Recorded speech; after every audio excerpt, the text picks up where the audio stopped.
அனைவருக்கும் வணக்கம். நேற்று நமது சேனலில் நமது நிறுவனம் சார்ந்த ஒரு முக்கிய தகவல் வரவுள்ளதாக பதிவு செய்திருந்தோம். 27/11/2024 நமது நிறுவனத்தின் இயக்குநர்களுக்கு முன்ஜாமீன் மனு நீதிமன்றத்தில் விசாரணைக்கு வந்தது.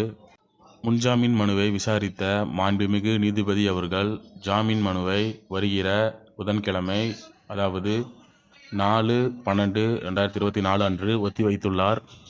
அக்டோபர் மாதம் ஃபைலிங் செய்யப்பட்ட நமது நிறுவனத்தின் இயக்குநர்களுடைய முன்ஜாமீன் மனு நேற்று விசாரணைக்கு வந்தும் மீண்டும் வருகிற புதன்கிழமை மாண்புமிகு நீதிபதி அவர்களால் ஒத்திவைக்கப்பட்டுள்ளது.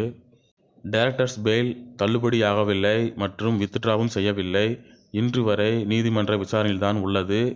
எனவே வருகிற புதன்கிழமை 4/12/2024 அன்று மீண்டும் முன்ஜாமீன் மனு மாண்புமிகு நீதிபதி அவர்களுடைய முன்னிலையில் விசாரணைக்கு வர உள்ளது. எனவே காத்திருங்கள், நல்லது நடக்கும். அதுவும் கூடிய விரைவில் நடக்கும். நன்றி, வணக்கம்.